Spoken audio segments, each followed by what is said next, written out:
बोला. सर, तुमची तब्येत कशी आहे? मागील काही दिवसांपासून तुमच्यावर उपचार सुरू होते, काय सांगा? उपचार अद्याप सुरू आहेत आणि माझी तब्येत सुधारते. पूर्ण सुधारायला अजून थोडा वेळ लागेल. 1 महिन्यापेक्षा जास्त काळ मी कैदखान्यात आहे, घरच्या आणि इस्पितळाच्या. माननीय उद्धव ठाकरे यांचं माझ्यावर बारीक लक्ष आहे. मी कुठे बाहेर पडतो का काय. आताही त्यांची परवानगी नाही, पण तरी आपण सगळे आलात. बऱ्याच दिवसांनी आपण भेटतो आहोत. थोडं तब्येतीमध्ये सुधारणा होते आहे. यापुढे ते अजून होईल. उपचार फार कठोर असतात, आजारापेक्षा उपचार भयंकर असतात, पण ते चालू आहेत. आणि मला पूर्ण खात्री आहे, मी जे म्हणालोय की डिसेंबर नंतर मी पूर्ण बरा होऊन येईल. बोला, आपल्याला काय? डॉक्टरांना पूर्ण विश्वास आहे. डॉक्टरांची जी टीम आहे, आमची प्रमुख डॉक्टर आहेत मुंबईतले, तर ते उपचार करतायत. आणि रेडिएशनचा जो एक मुख्य भाग आहे तो संपलेला आहे. इतर काही उपचार सुरू आहेत. रिकव्हरी सुरू आहे चांगल्या प्रकारे. पण माझ्यासारखा माणूस स्वस्थ बसू शकत नाही. जर बरा असतो तर नगरपालिका निवडणुकांच्या प्रचारामध्ये मी 100% संपूर्ण महाराष्ट्रात फिरलो असतो. नगरपालिका निवडणुका उद्या आहेत आणि शिंदे गटाच्या गुलाबो गँगने सांगितलेलं आहे की आज 1 तारखेला लक्ष्मी दर्शन होणार आहे. ते आता कुठे कुठे लक्ष्मी दर्शन झालेलं आहे याची माहिती निवडणूक आयोगाने घेतली पाहिजे. राज्याचा निवडणूक आयोग आहे, त्यांनी कुठे कुठे लक्ष्मी दर्शन झालं आहे. कारण राज्याच्या मंत्र्याने जाहीर केलं होतं की लक्ष्मी दर्शन 1 तारखेला सकाळी होणार. त्याच्यामुळे लोक सकाळपासून जागेच आहेत. मला जी माहिती मिळाली, सकाळपासून जागे आहेत. आणि काही ठिकाणी 10,000 15,000 मतामागे असं लक्ष्मी दर्शन सुरू आहे. ही नगरपालिका निवडणूक आणि नगरपंचायत निवडणूक ज्या पद्धतीनं सुरू आहे महाराष्ट्रामध्ये, आतापर्यंत नगरपालिका आणि नगरपंचायत निवडणुकीमध्ये पैशाचा इतका प्रचंड खेळ कधी झाला नव्हता. मुळात नगरपालिका नगरपंचायत निवडणुका या राज्याचे मुख्यमंत्री किंवा सरकार कधी लढवतच नव्हते. ते स्थानिक पातळीवरच लोक लढत राहिले. आता मी पाहिलं की 5-5, 6-6 हेलिकॉप्टर्स नगरपालिका आणि नगरपंचायत निवडणुकांसाठी सत्तेतले 3 पक्ष आहेत, त्यांनी 5-5, 6-6 हेलिकॉप्टर्स, खाजगी विमानं, हे कधी नगरपालिका नगरपंचायत निवडणुकीत झालं नव्हतं. अशा पद्धतीनं एका नगरपालिकेसाठी 15-15, 20-20 कोटी रुपयाचं बजेट आहे. ही 3 पक्षातली स्पर्धा आहे सत्तेतल्या.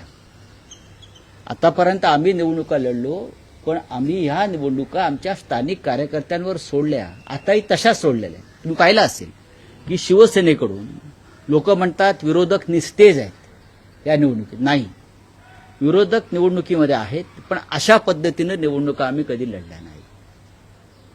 नगरपालिका नगरपंचायत ग्रामपंचायतीला इतके कोट्यवधी रुपये खर्च करून तुम्ही कोणाशी स्पर्धा करताय? या राज्याची निवडणूक संस्कृती जी होती ही पूर्णपणे उद्ध्वस्त झालेली आहे.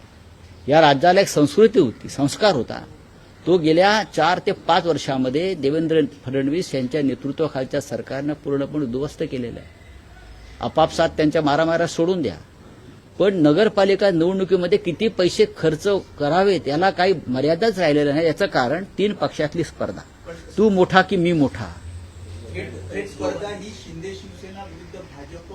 बघा, शिंदेची शिवसेना जी आहे ते म्हणतात, मुळात शिंदेची शिवसेना म्हणायला मी तयारच नाही पहिल्यापासून. आणि शिंदे सेनेचा कोथळा हे अमित शहाच काढणार आहे. हे माझं वाक्य तुम्ही लिहून ठेवा. शिंदे सेनेचा कोथळा हे दिल्लीचे शहा काढणार आहेत. त्यांची जी काय परंपरा आहे कामाची, त्याने आमचा कोथळा काढण्याचा प्रयत्न केला, पण आम्ही त्यातून बाहेर पडलो. पण त्यांच्या स्वभावानुसार आणि त्यांच्या कार्यपद्धतीनुसार शिंदे सेनेचा कोथळा हा दिल्लीतूनच काढला जाईल.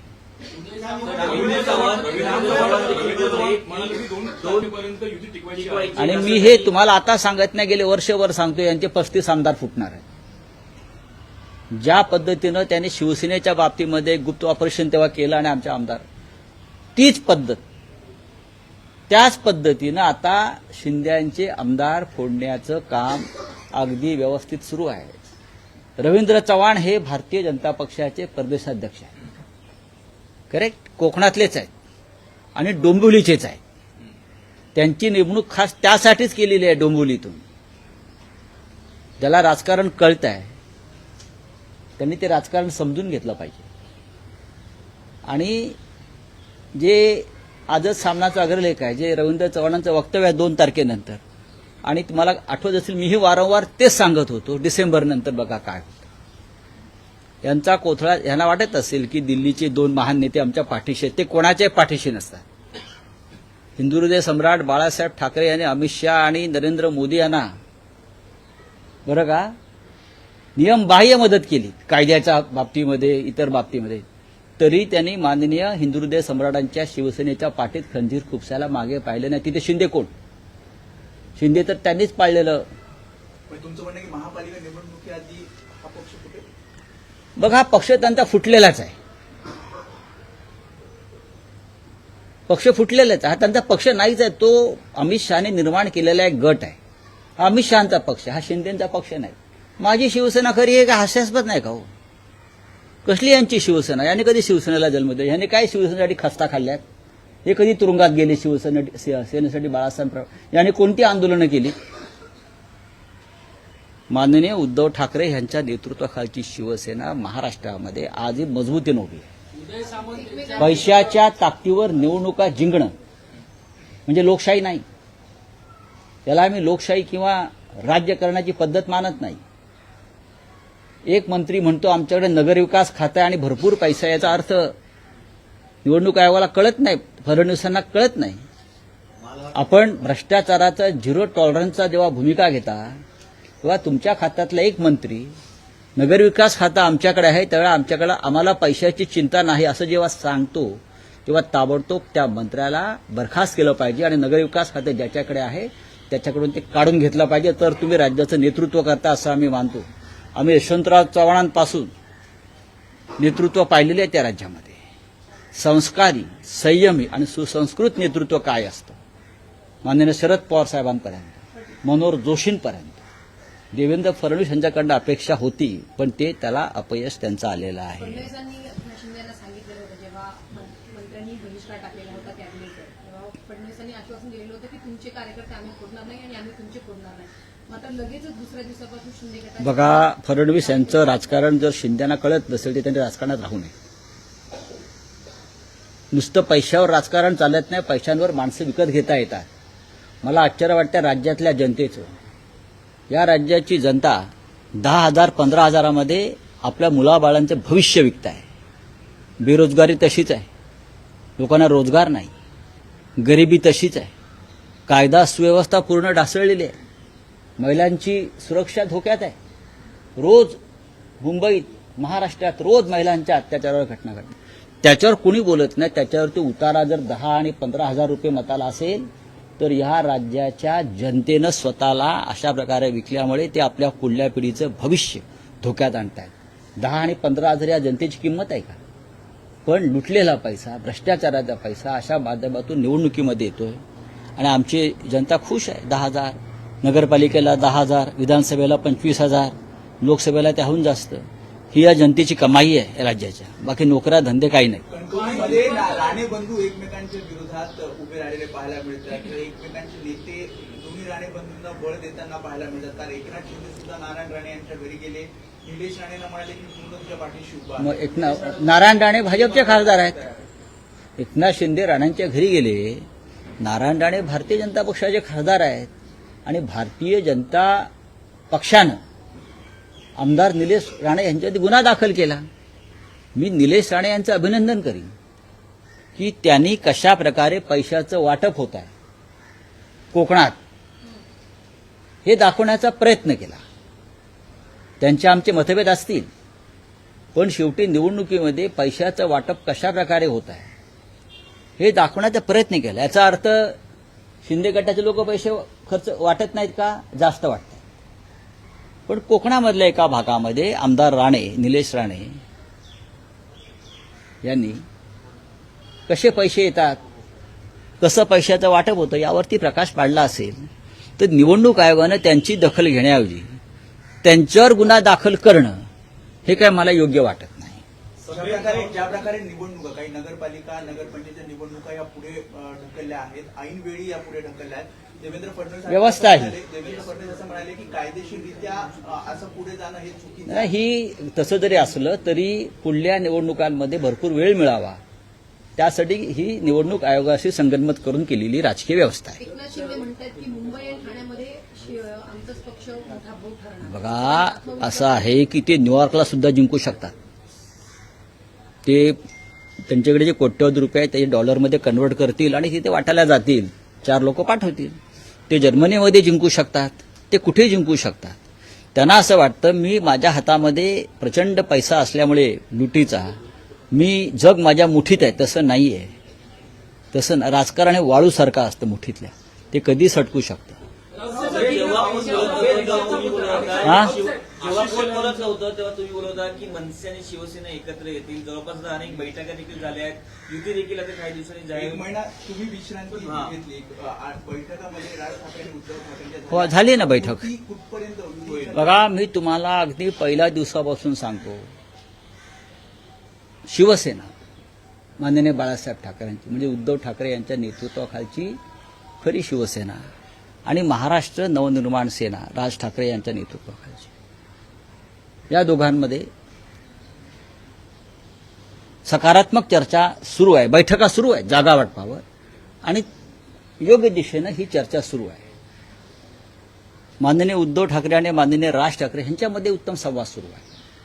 एकमेकांना भेटतात. आताही 4 दिवसापूर्वी त्यांची दोघांची भेट झाली. मला त्याच्याविषयी माझी चर्चाही झाली. त्यामध्ये राज ठाकरे यांनी महानगरपालिकेसंदर्भात एक प्रेझेंटेशन जे तयार केलं होतं ते त्यांना दाखवलं आणि ते उत्तम प्रेझेंटेशन आहे असं उद्धव ठाकरेंनी मला सांगितलं की राज यांनी एक चांगलं प्रेझेंटेशन मला दाखवलं निवडणुकांसंदर्भात किंवा इतर काही. त्याच्यामुळे कोणाला चिंता करण्याचं कारण नाही आहे. हे जे काय म्हणतात तुमचे शिंदे मिंदे वगैरे, बरं का, त्यांना सांगा की संयुक्त महाराष्ट्राचा लढा झाला मुंबईसाठी, तेव्हाही काँग्रेसवाले तेव्हाचे सत्ताधाऱ्यांनी प्रचंड पैसा टाकला, पण मराठी माणूस एकजुटीनं उभा राहिला आणि मुंबई महाराष्ट्रात राहिली. ही मुंबई महाराष्ट्रापासून तोडण्याचं कारस्थान तुमचे दिल्लीचे बापजादे करतायत. मिस्टर शिंदे, अमित शाह, नरेंद्र मोदी, गौतम अडाणी हे त्रिकूट महाराष्ट्रापासून मुंबईला तोडण्याचा जो प्रयत्न करतोय तो उद्धव ठाकरे आणि राज ठाकरे यांची एकजूट हाणून पाडल्याशिवाय राहणार नाही.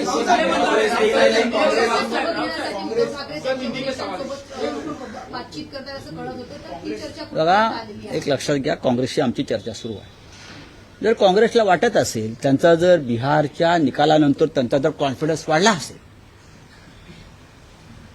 बिहारच्या निकालानंतर जर काँग्रेस पक्षाचा आत्मविश्वास वाढला असेल तर ते मुंबईमध्ये स्वतंत्र लढायला तयार आहेत, तर त्यांना लढू द्या.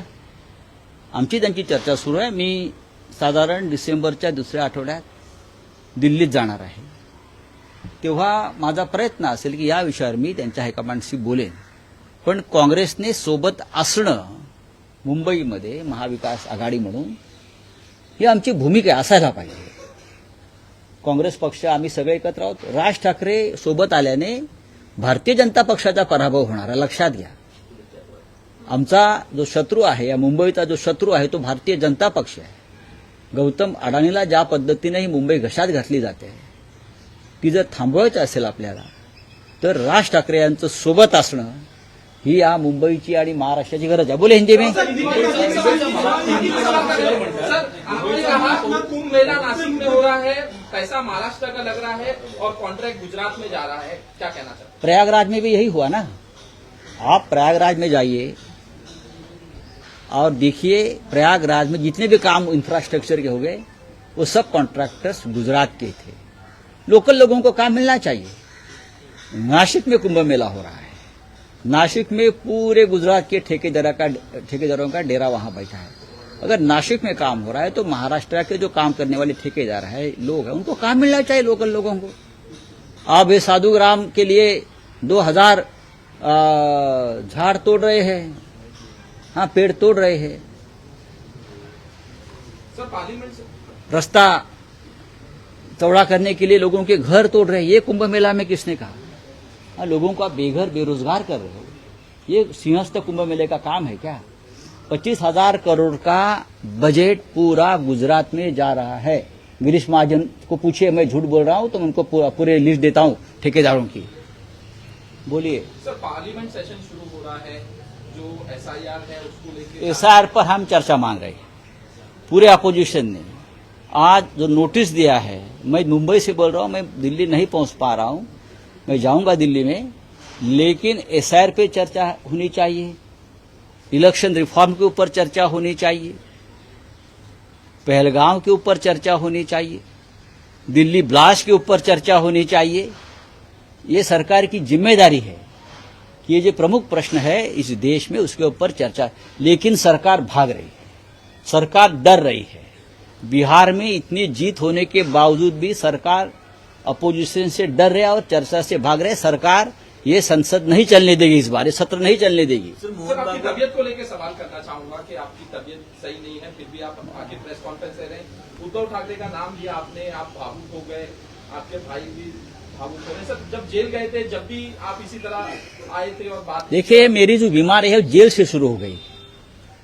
आपको बताना चाहता हूं, जब मैं जेल में था तब से ये मेरी बीमारी शुरू हो गई है, लेकिन मैंने थोड़ा निगलेक्ट किया, लेकिन वहां से शुरू हो गई है। लेकिन सरकार को अच्छा लगता है अपोजिशन को जेल में डालो, खत्म करो, लेकिन हम खत्म नहीं होंगे, हम लड़ेंगे पूरे देश के साथ।